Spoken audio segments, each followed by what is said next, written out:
Thank you. Welcome everyone who's watching, who's joining us.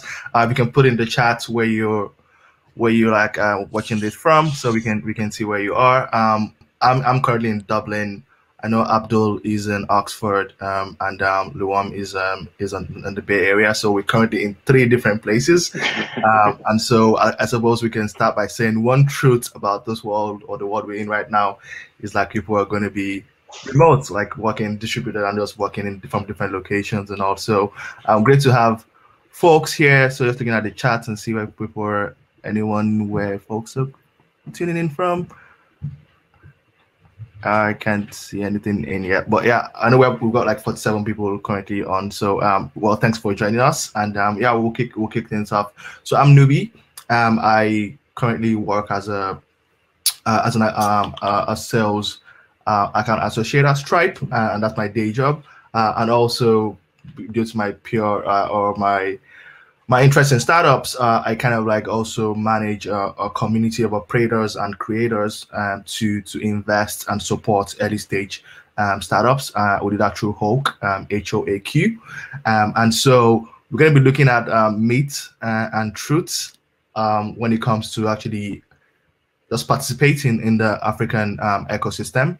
And to do justice to that, or to actually navigate that, I've actually invited a few people, 2 people who I know from their background can actually again speak to this and help us really navigate this conversation. So we're going to be out here busting some myths and finding some truths that would help us all as participants in this ecosystem to thrive.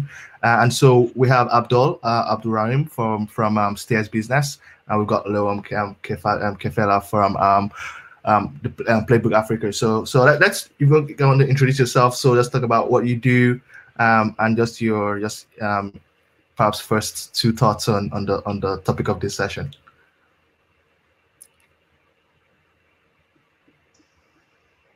Abdul, you want to go first? Yeah, I can go first. Sorry. Yeah. So just because I saw Lewam on mute, and I was like, is she about to unmute herself? But yeah. I'll quickly go. So, hi, my name is Abdul. I'm one of the co-founders and COO at Stears. Stears being a 2-division company. One is Stears Business, our business publication that focuses on providing insights to the the Nigerian economy and business and finance. And then we also have Stears Data, which is a mix of like an advisory firm, as well as working on providing a data platform that helps investors better understand the market that they're operating in, which I find is a very apt panel to be on, just because I think oftentimes, because I work very closely with the Stears Data team on the advisory work that we do, and it almost always is a question when it comes to market research or trying to understand or invest in a specific market, trying to decide what to do with your business. There's always that uncertainty of what is a myth, what is the truth, and how do you do the research. And for us, as a business, we always really double down on that idea of using data to answer questions and making data-driven decisions, because at the end of the day, you don't want to be using anecdotal evidence to run a business or to make investment decisions. I mean, so it might work for some people, but I don't say it works for everyone. So as a business, our business is also so focused on providing information to anyone anywhere in the world on Africa, and helping them make those important decisions. Awesome. Yeah, I think there's a line going around, which I don't know if you guys started that line, or where it says, "In God we trust." In God we trust. Everyone else bring data.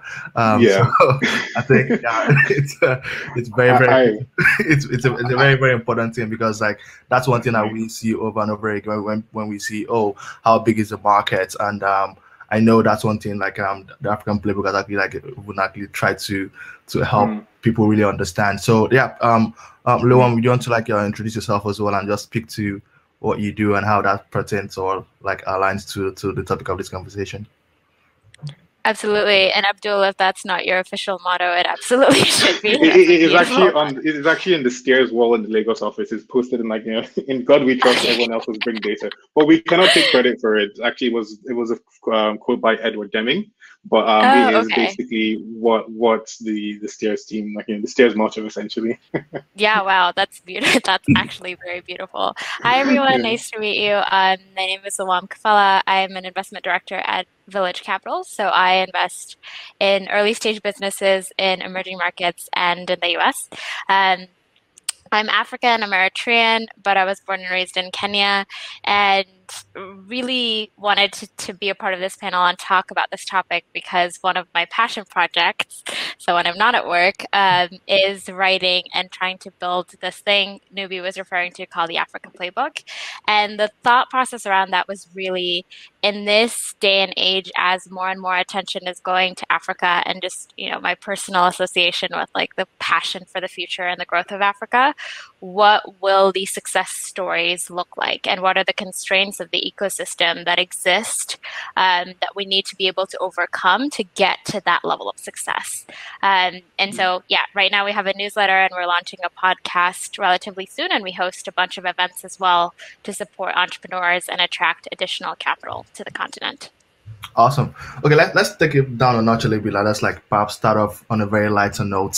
So yeah. I asked both of you to share 2 myths and 1 truth. So you actually share 3 things with me, and of those 3 things, there are 2 myths and there are 1 truth. So I'm just going to pretty much play you guys against each other in this round.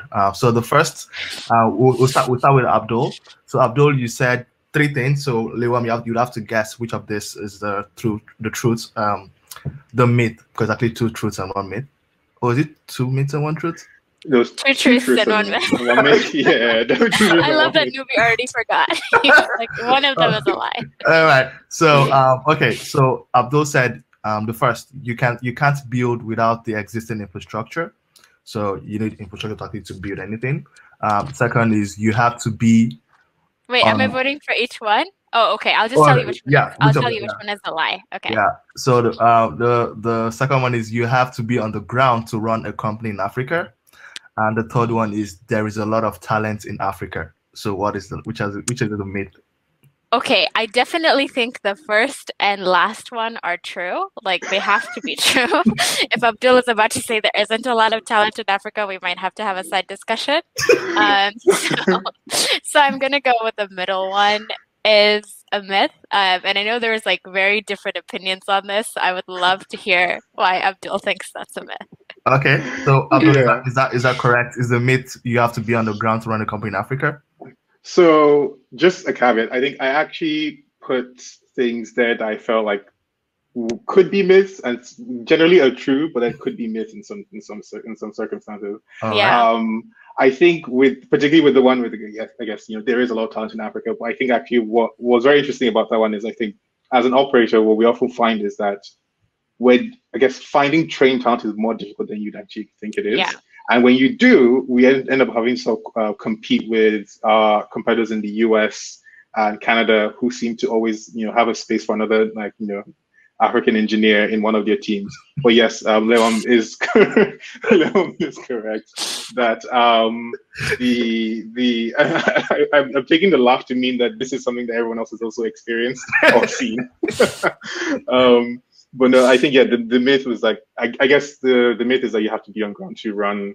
So, and the reason I say that as a myth is because I personally, currently not in Lagos at the moment, but I feel like I actually lean more towards the view that actually you do want to be on ground to run a company, particularly at the start. Mm-hmm. I think there is that sort of, when it comes to networking, building relationships, and actually just sort of getting to know people and building a brand in that ecosystem or becoming a part of an ecosystem, I think that definitely is something that's very important. But I think as we go on, and I don't want to expose any CEO or COO who's currently not based in the country of their startup, but I have also seen that people are able to manage their startups remotely, for various reasons. I mean, with everything in life, there's always it's not black and white. There's always a gray area. There's always a spectrum. There's always, like you said, at the start, when you're actually in growth stage, when you're actually at later stage, you can mix things around. So, I think I would, but taking the statement as an absolute, I would definitely agree with you that would be a myth. So okay, Yeah. so and well, Lewam actually kind of took this really personal, to that question really personal. So here Lewam's proposals, or like the statements, and so Abdul, you would have to guess which of this is the myth in this. The first one: I am the daughter of a revolutionary and a refugee. The second one: I learned how to ride a bike when I was 18. But that's a late bloomer. And then the last one is I am a world-class piano player.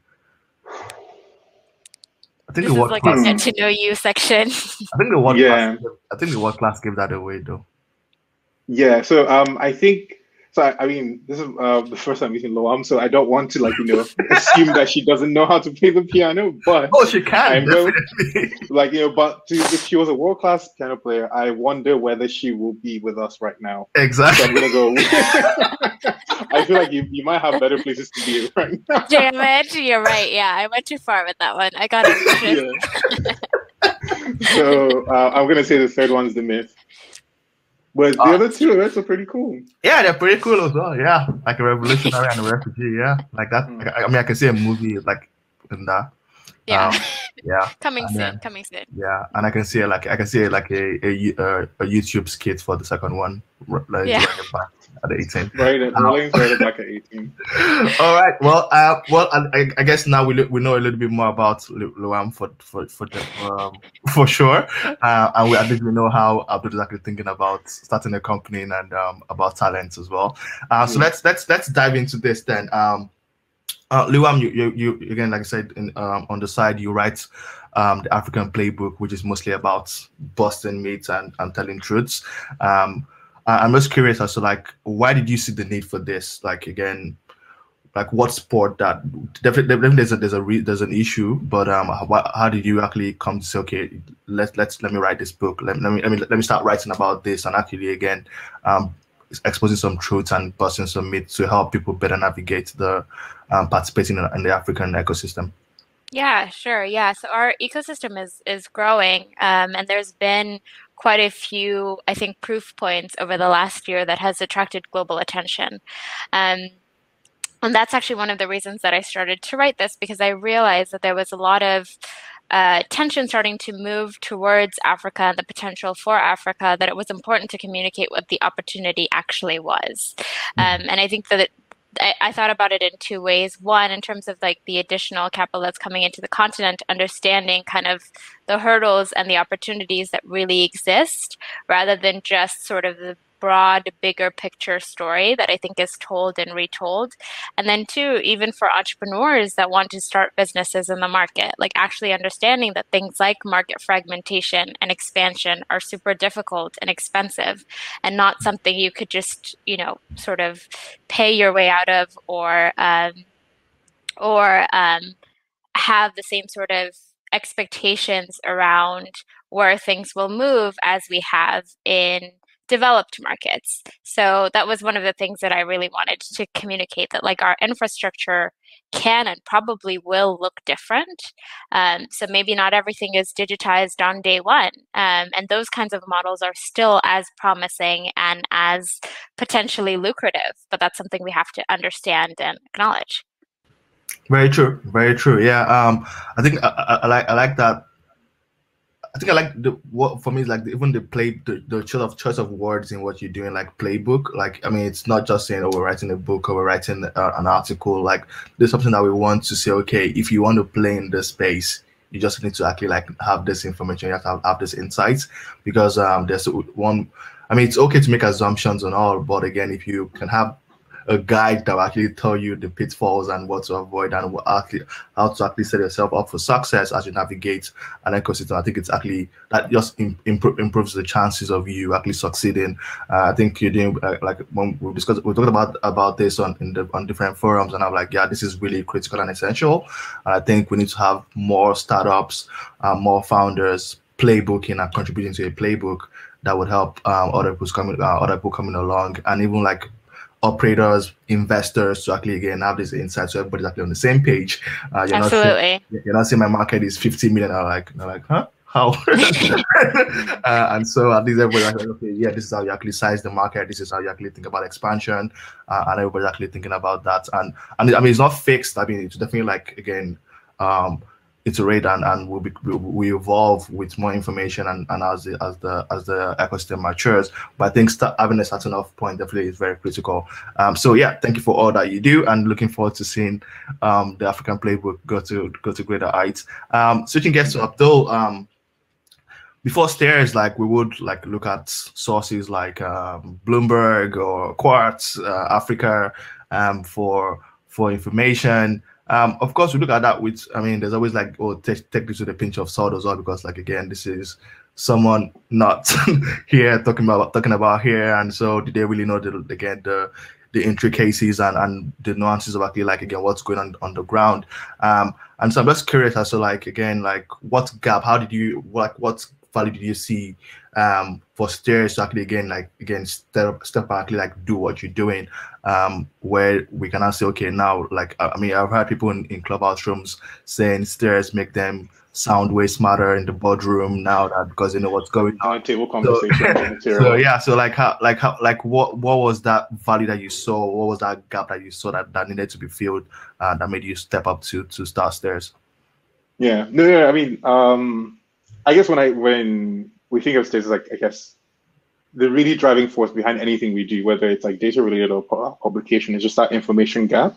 And I think even to Lewam's earlier point around just, I feel like sometimes the information I gain from speaking to another founder who has gone through things that I'm like, experiencing right now, and who can actually just tell you like, oh, this is what it looks like, because I think when you're, particularly as an operator, it's like, you have, I guess there's only so much you can see into the future. You can kind of see, like, maybe a few months ahead. I mean, really, most cases seem like a few weeks ahead, because that's really like, what like you're always doing the most pressing issues. And just always being able to speak to someone who has seen the full picture can kind of tell you like, look, these are the pitfalls. Like this is what your context actually looks like. It's such a powerful thing. And that's actually why I kind of see that Africa playbook, because the idea of Africa playbook is actually very useful as an operator, because it's like all the things I haven't experienced, someone is already like, experiencing. So can you just tell me what I need to know before I get there? And I think that's the same thing, I guess the same approach when you think about Stears is like, as an analyst or as an investor or as a sort of business person, is like information is powerful, and you need something to sort of plug that gap. When it comes to trying to understand the context, whether it's related to the economy, businesses, markets. And I think this was in 2017, we sort of made this sort of refocused idea of like, look, what we really want to do is for someone to come to Stears and feel like they leave smarter than when they came in the door. Whether it's like, you're coming in through our Stears business publication or sort of our Stears data publication, is actually to empower you with information that you can use to actually make decisions. We're not there to tell you what to do, but we're there to give you the information that will help you make, like, decide what you need to do next. And that is the gap that we've always kind of like focused on trying to cover. We do it in different ways, like, whether it's like, through articles. We've also now joined the Clubhouse gang, and we have conversations where we try and like, answer questions. So when a sort of journalist writes a piece, we kind of have a call to actually discuss more in depth. Because when you read stuff, you also have questions that you want to follow up on. Similarly with Stears Data, our sort of data platform advisory team, again, it's like, we have clients who see some of the work that we do and come to us and say, okay, well, we saw you did this really cool piece on like blood bank or like, blood supply in Nigeria. Like, can you actually tell us a little bit more about like, the health sector, or like, something about the fintech sector, which has now become so popular? I think every request always has like a fintech angle to it. Everything is fintech. Everything is fintech. Everything is fintech. So what we then do as a team is just sort of trying to gather that information, whether it's like, particularly at least, when it comes to data that, that helps explain the sort of like, intricacies of an industry or how things work, or like what the value of an African consumer is, which is a question I think we'll keep answering till like, till the end of this century, because it changes on a day-to-day basis. It changes on the sector, it changes on the product. It's like so many things. Policy, regulations. Exactly. So that has been, I think, the one like question I feel like depending on the day and the time you ask, I feel like you get a different answer. So that is essentially, but that information gap is also what we're trying to just sort of like plug as a team. Awesome. The playbook, African playbook, Stears, you guys are definitely solving a big, like we're acknowledged, you're solving a big problem. But then it begs the question, like, why, like, how is it possible to do that now? And so I'm also wondering if you could share some tools or framework, or like how do you think about, again, demystifying things, figuring things out? Because I think there'll be some basic perhaps principles, or like, again, just guiding thinking or guided thinking to say, okay, how do I not fall into this whole like, oh, this is how things are, or just jump into it and then figure things out, which again, very, very entrepreneurial in nature, but again, sometimes you need to be very analytical as well and really think things through. So I'm just curious as to like how do you guys like approach saying, okay, let's actually figure things out, let's actually like write this playbook? Like, I'm just curious if you can share from your experiences, perhaps where like other operators or founders or investors can actually also apply that same principle to say, okay, this is how to go about, again, knowing what's true, and not just accepting the myth as to like, oh, this is how things are in the African ecosystem. So if you can share a few things that you guys do. Lewam, do you want to go first? Sure, yeah. I think one of the things to accept about the Africa ecosystem, to even what Abdul was talking about earlier, is it's constantly evolving. And we're still in such a nascent phase. It feels exciting when we see a lot of these benchmarks that are sort of coming out with a lot of progress being made, and it's super, super exciting, but we're still relatively new. And so for us and how we're thinking about like what could the future look like, I am very adamant about maybe not comparing what is being built in Africa to what's being built in the US or to what's being built in Europe. The conditions are just extremely different. So I like divorcing that mindset completely and looking at what's being built in other emerging markets and how has it worked over there over, 10 years, 15 years, 20 years. The ones that are ahead of us in terms of technological development, are ahead of us in terms of unicorn development and that sort of thing. What sort of lessons can we take and transfer from what they have and apply to what we have, given the constraints of our ecosystem and the opportunities that exist in our ecosystem? So I think that's been something that has been super beneficial in thinking through like what actually makes sense. And then the other thing is just like validating, right? With talking to investors and operators and validating what the opportunity and needs and risks are. Like, for instance, I write the Africa Playbook with Odun Nayo Ewani, who's a co-founder at PiggyVest. And so even just having another person there who's an operator and who sees the world a little bit differently than I do as an investor has been super crucial in helping us actually shape out these ideas on how do we push a lot of these things forward and contextualize them. Yeah, if I was to look for an analogy to that, it's more like saying, don't compare apples to oranges, but compare apple seeds to apples, where the seed, the apple itself can tell you what that seed can become. So instead of looking at the US versus a UK market, and Nigeria versus a UK market, or Nigeria versus a US market, look at, again, like perhaps an India in certain sectors, or a Brazil in certain sectors, to say, okay, we can other emerging markets as well. I think that's definitely a good way of thinking about things. And I definitely agree on the validation piece as well. And I guess that's why people make the strong case of like having a co-founder or a partner, someone that can actually bounce ideas of and validate assumptions, rather than you just going blind. So yeah, thanks for sharing that. Abdul, do you want to share any thoughts on how you think about this? You're on mute, by the way. You're on mute. It had to happen at some point. Yeah. No, so I think to Lewam's point, I think actually that having someone to bounce ideas off of, just like a sounding board, is such a crucial thing, because I will be honest and say, I think as of when you first start a company, I think there's a lot of naivety that gives you the confidence to tackle very big problems that you just, because you don't understand the scale of the problem, it's kind of why you think it's a solvable problem. And I think that's actually fine, because we just need more people trying to solve problems anyway. So I have no qualms with that. But I think you get to a certain point where that doesn't fly anymore. Yeah. And I think maybe just by experience, I've always had this sort of like a researcher mindset, where it's like you try and gather as much information as you can. Whether it's like when you're building a product, trying to speak to your users, or if you're trying to do a product, you speak to other people who've done it before. And like see what's available online. But I think so far what's actually been very, very helpful is actually just being able to just have a conversation with someone who's done something similar before, or something around that same space before, because it instantly, like, one, you can see the similarities and the differences, because you're like, okay, fine, like, we want to build out a newsroom, so we speak to someone like the Ken in India because we're like, okay, this is a similar context, so let's understand what they're doing. And speaking to them, you kind of understand, okay, why our audience is different and how are they similar, and what should we be doing that might work for us but not work for them.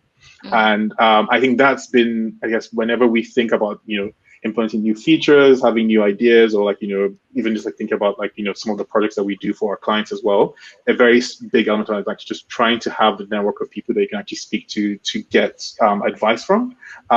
It also just shortens a lot of the hand banging, like, trial and error phase that you might naturally be doing. And I think the other thing is also just trying to minimize the time it takes to just like prove that things are wrong or correct. I think this is something that I think even I personally feel like I've struggled with, is like, how do you quickly get to a point where if this is true or false, or if this is like, something that will work or it's incorrect. And I think part of that is just experience, so that you try a few things, like, and then you kind of know maybe how to get to that answer a lot quicker. But I think the other thing that I've found helpful when it comes to that is also, I guess, not being bound by the idea of like a process that you necessarily have to follow. Because I think sometimes you kind of think there's a process that you should do to make sure that this is correct or not. And I don't know that anyone has ever like, done like, when because I guess the so idea that comes to my mind is like when people try and do sort of user testing and trying like doing like, how do you know like if this works or not? And like you try and design the study, and it's like very rarely is ever the case that the study is actually well designed perfectly. But you just like, what you want to do is get to a point where you're like, okay, I have enough information to kind of say this is going to work or not. I think the quicker you're able to do that, actually the speed, like the much, I guess you have more speed in like the way you make decisions, and you also feel more comfortable kind of trying new things as well. So yeah, I think those are I guess the couple of things I think for me, I think have been very important when it comes to trying to work through problems. Yeah, and those are definitely great things. I always had like if you three things that come to mind on the back of that of what you've both shared is just thinking like first principles, like again going down to the basics, because again one could get really clouded by like so many things are moving around, and this is just how things are. There's so many stakeholders and there's so many systems, like I said, processes, and and so you're like, oh yeah, this is how things are meant to be, and this you can't mess it up. Yeah, just go with it. And so going back to the first principles, like what do I really want to achieve here? I think examples like I think you mentioned, like someone has done this in some way before, like nothing's new under the sun. So but so just speaking to those who've been there, done that, and can actually like share examples, and then finally I think asking why in layers. So I want to do this, you can't, why? Because of this, why? Because of this, why? Because and just getting down to the root cause I think would help change a lot of things. And I've seen founders really like where just going deep enough, 3 or 4 layers, just was how they were able to unlock and really get product market fit. So I really hope that helps anyone that like just listening to this or hearing this.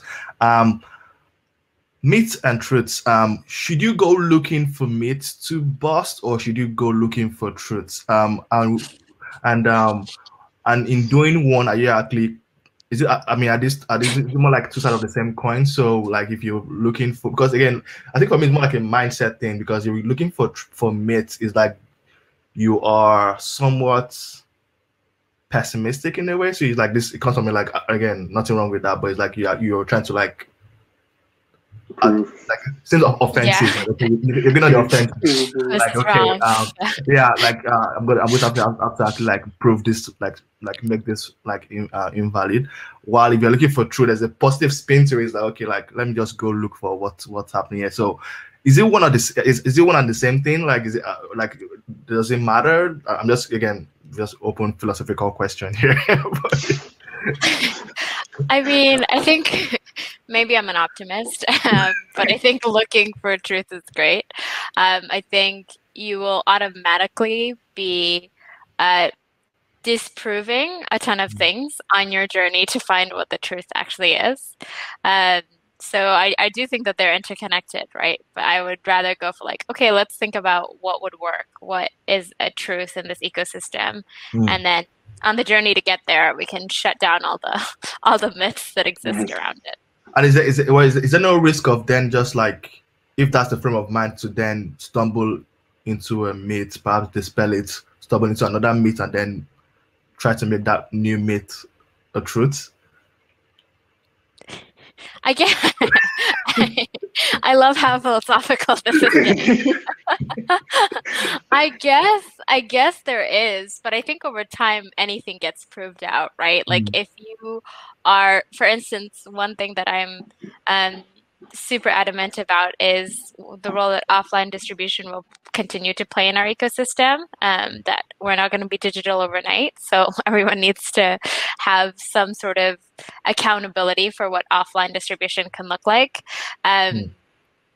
So, but I think like in that, to me, that is a truth. And we've seen that there are a lot of, I don't want to say myths around it, but there is a lot of hype around digital when offline is still a big part of the picture and will continue to be. Right. So that's, I guess that's a truth and a myth that's a little busted. I tried to do both. Which is why I said, like, is it pretty much are they two sides of the same coin, or are they like kind of like yin and yang, where like it is possible for like you said, like, I mean, there are truths that are today that could be myths tomorrow because of how things. And Abdul, you said it as well. Like, if you ask somebody for the market conditions, like, it depends on the day and the time of the day. So perhaps on Monday, like, this is a myth, and trying to predict the weather. It's true. So I guess that leads me to my next question, which is why, like, are there any benefits of having myths? Because I mean, we know like ecosystems like Kenya, for example, like Nairobi had this methodological like status in the African ecosystem. Like, it was like, yes, this is the happening place, M-Pesa to the world. Like, it had this kind of like just like this kind of like aura around it, which comes with like myths, like, okay, there's this perception as opposed to like what's really happening. And I'm just curious, like, should we actually want to preserve some myths, or actually try to like have some myths in the ecosystem for our own good? It's like the good germs, that helps you with the digestion. Like, you don't want to like clear everything off. Are there any upsides to having this myth so we don't go busting all of them? That's a good question. Yeah.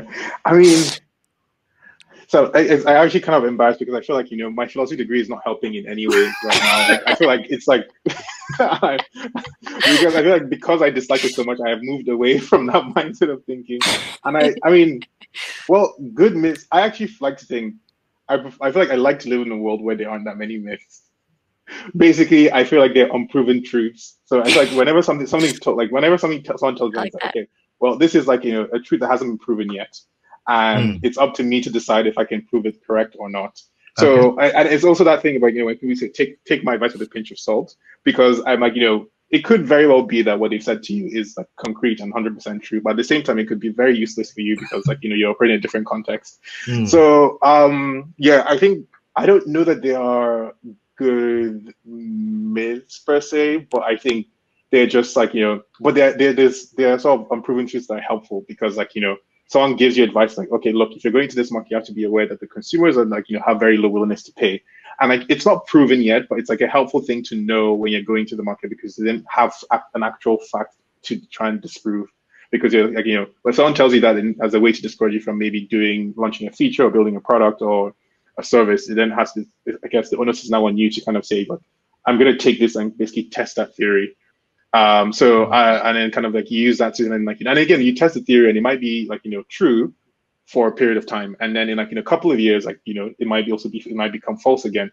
I remember, I think someone had told one of our co-founders that, a few years ago, we probably couldn't have built Stears because as a subscription company, we didn't have the infrastructure to like actually like, take payments and manage all of that. And, thankfully, we didn't have to test that because, but at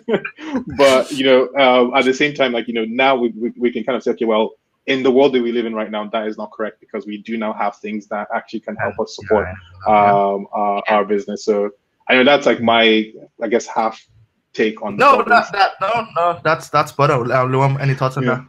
Yeah, no, I think I agree. I think the only thing I would say is like maybe myths we can grow into, because one of the things I see now that's so prevalent in the storytelling of like the potential of Africa is one, the opportunity is sized on a continent basis, not on a country by country basis, which implies obviously that it's frictionless to move from one country to another, which we know is not true. Uh, Mm, but when it's being presented to investors and when people are sizing the global economy and population and potential, they're looking at Africa as a whole. And we're not a Mm, whole yet. But I think that's a myth we can live up to at one point in the future. And I think it's a mm, positive myth to have out mm. there in the ecosystem. Like this is the value that we could have collectively at some Right, point. right. Um, so I think Yeah, yeah, that's my that's true. favorite. That's probably my favorite myth. yeah, and that's a. I mean, I think I've heard a few founders who are looking at like a Pan-African solution who are saying, yes, we want to be this. We're not there yet, but I think you're right. Like there might be some aspirational. I mean, as long as we admit to ourselves that this is just like our North Star. This is what Yeah, we're looking to. We're trying to make this myth become true, yeah. and so Mm, that's what we're working towards. Just top of mind for you guys. Operator, what like whatever you align to more, operator, founder, investor, what are those like kind of like that, perhaps recently or on your journey of building Stears or writing the African Playbook, um what are like just one truth and one myth that you're like, okay, this myth is dangerous, like this is not good for the ecosystem, like it's just going to be it's going to cripple us, and one truth that you not so many people are aware of as well, of the ecosystem, that you think people if more people are aware of it, perhaps we'll be better off as well. So just one of each, just based on your journey. It might be recent, it might be something you've just heard, something you've come across, and again, it could align to either operator, founder, or investor. mm.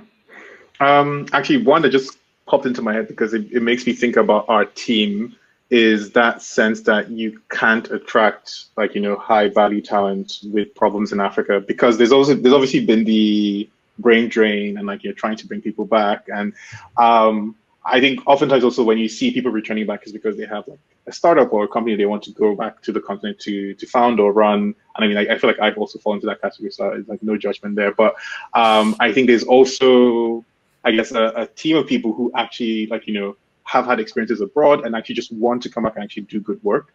I think there've been people we've hired, which I mean, in my mind, I'm just like, I guess because I've held the myth to be true, I'm always so baffled as to why they decided to come to join Stears.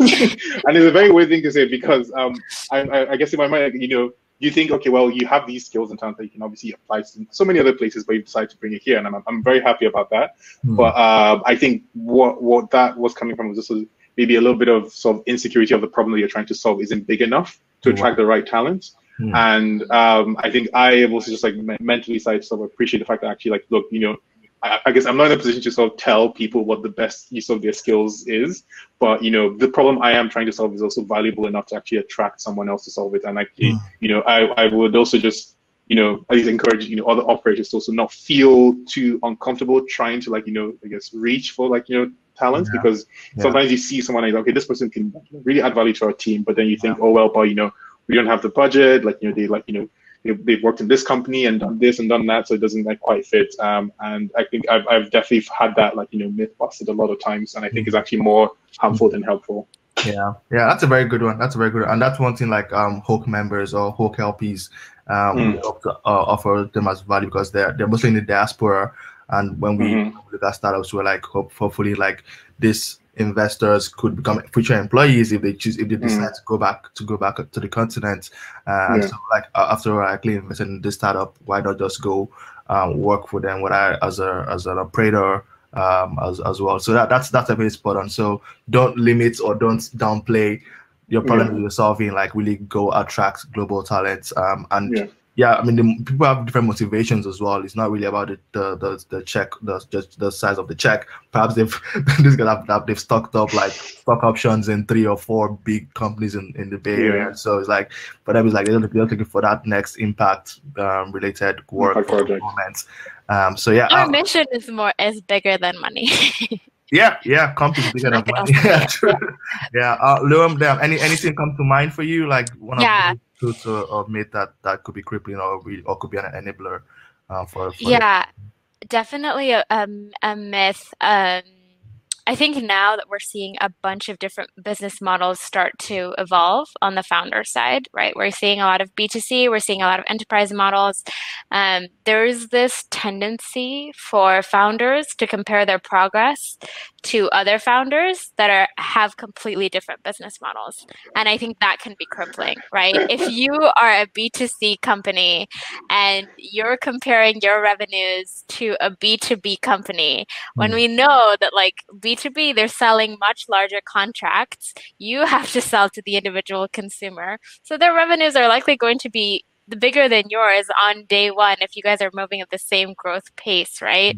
And I think because we're still seeing and because we don't have enough benchmarking and because we're still seeing these early growth stories, a lot of founders start to compare themselves with their peers, other founders that they see, and really takes a hit on their self-esteem, on their like feelings on how they're growing and that sort of thing. And I think that's something we need to bust and say, okay, if your business model is different, your expectations should be different. Right. You should not be comparing yourself to a huge enterprise company. That is not where you're going to be on day one. So that one is one I want to dispel from any founders out there.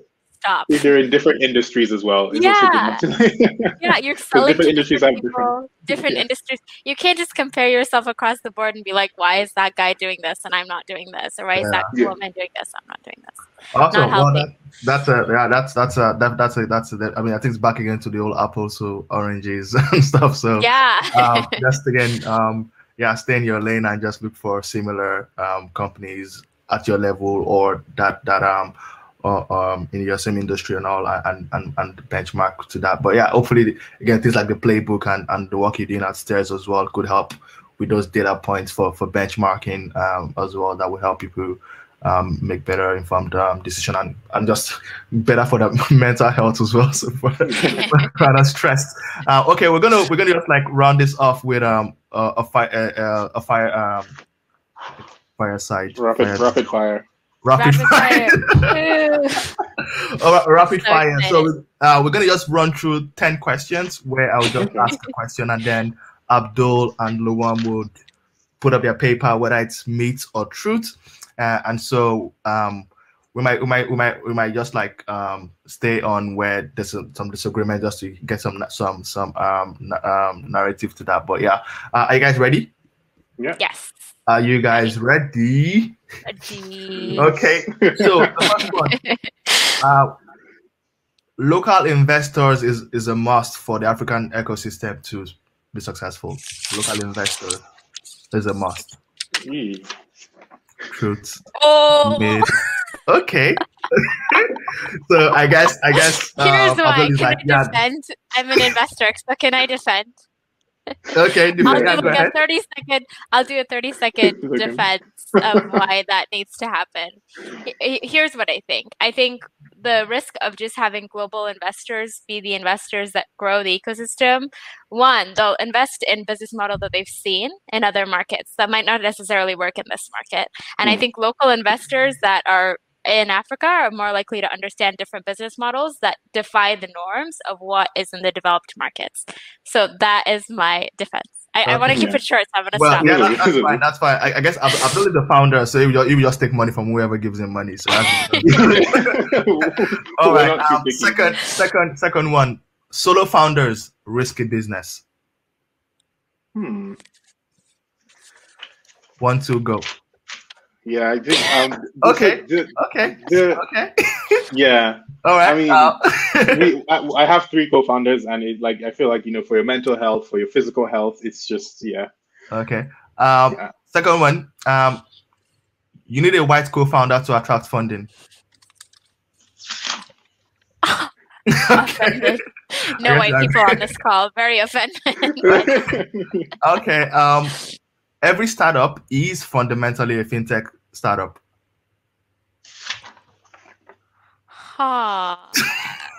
I'm also going to say myth for this one. Yeah. I know everybody's saying that right now.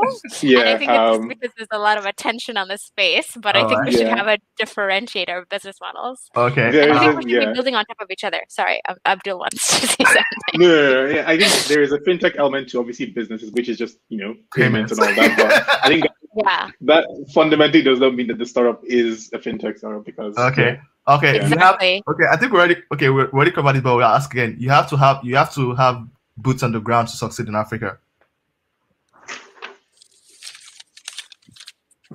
I think that's true. Yeah, you need to have people on the ground. I think the boots on, even if you're not there, definitely boots on the ground. It's like otherwise it will just crash and burn.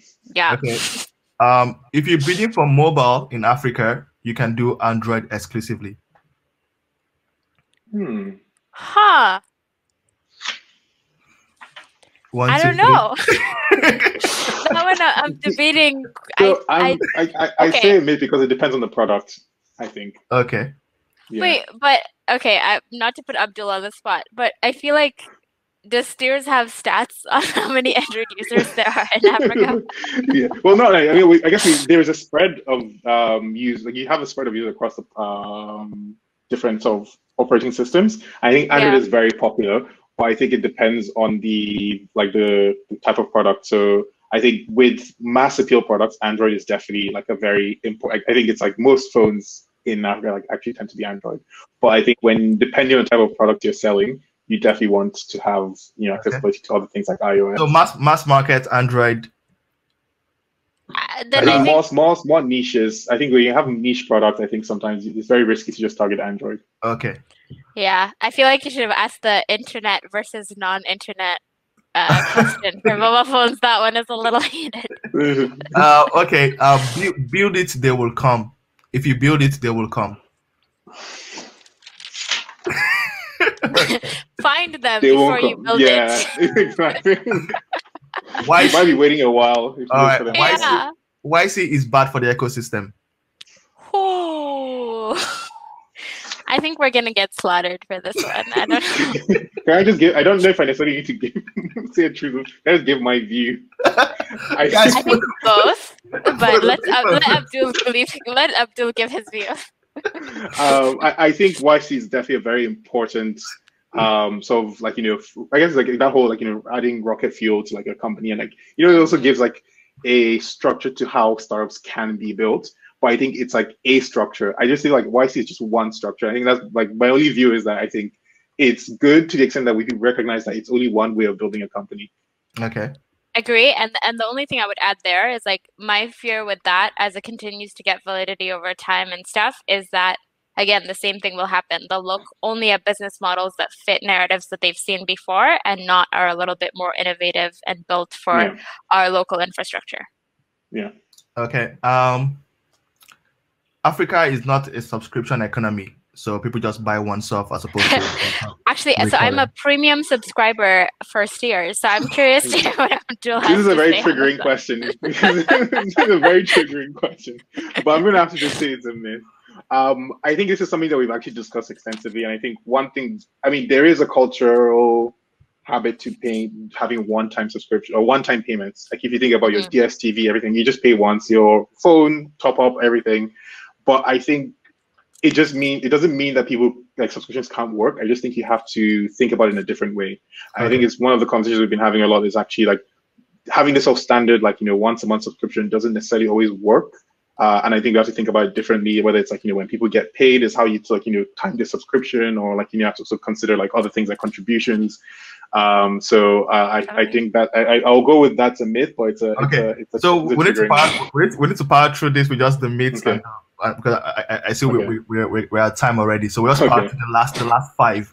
So the first one, we are currently in a valuation bubble. Myth or truth? Guys, I'm gonna get murdered for this. I'm gonna get murdered. That's the problem. Okay, truth. Yeah. Okay. So too much money. Too much money. Okay. Okay. Yeah, I think it's a lot of macroeconomic excitement, not micro. Okay. So. Okay. Macro. Okay. You can hire a foreign product manager to build a successful product without local context. I feel like that without local context is triggering. Yeah. Andela is the best thing that ever happened to the developer ecosystem in Africa. Oh, okay. Can I abstain? Yeah. Can we abstain from this one? Okay, you know what? I'm just gonna Nubi's say trying to trend on Twitter right now. Yeah. I'll also say myth. Okay. The AFCTA, after I'm remembering that, will deliver on a Pan-African economy. I don't think so. It's all about implementation. It's all about implementation. Yeah, I want it, but the pace that things have been moving in, I don't know. Okay, and the last one, you have to be Pan-African or global to be successful. So you can't be successful in a single market as a startup. I wrote a piece on this. Okay. So I'm going to say it's a myth. You can absolutely be successful in one market. So yeah, I do agree there. Okay, and the very, very last one. This panel is the best panel you've actually spoken on this year. Truth. I'm ready to go for like 3 more hours. Yeah, this is so fun. Exactly. Yeah. All right, guys. Thanks so much. We've come to the end. I know we had a question that said, is there room for shared rails or for offline distribution? I think, Lewam, you spoke to this. There is offline distribution is still a very big part of distribution, and will continue to be. Will continue to be. So please, if you're thinking about distribution, think offline. Everything's not digital yet. We're not in the US market yet. We're still evolving. So yeah, which is okay. Which is okay, right? It's a big market. People are ready to pay still. Yeah. Awesome. Thanks so much, Lewam. Thanks so much, Abdul, for your time. Please do check them out on Instagram, on Twitter. You can look at their profile up here on the conference. You can also follow the Africa Playbook as well as Stears Business on Clubhouse. They've got their thing going for them there. You can also subscribe to their newsletters and also subscribe to Stears. Like you said, if you want to get smarter, you want to sound smarter, it's definitely a content. Those the internal conversations. You need to have your material. I can confirm that. Yeah, I can confirm that as well. And if you're looking at joining the community, if you're an operator, if you're an investor and looking to participate in the ecosystem, do check out HoaQ.club. That's HoaQ.club. We're more than happy to have you. And again, I'll just say, once you are navigating the space, please keep your eyes open. Try to question assumptions. Try to question things that are stated as facts.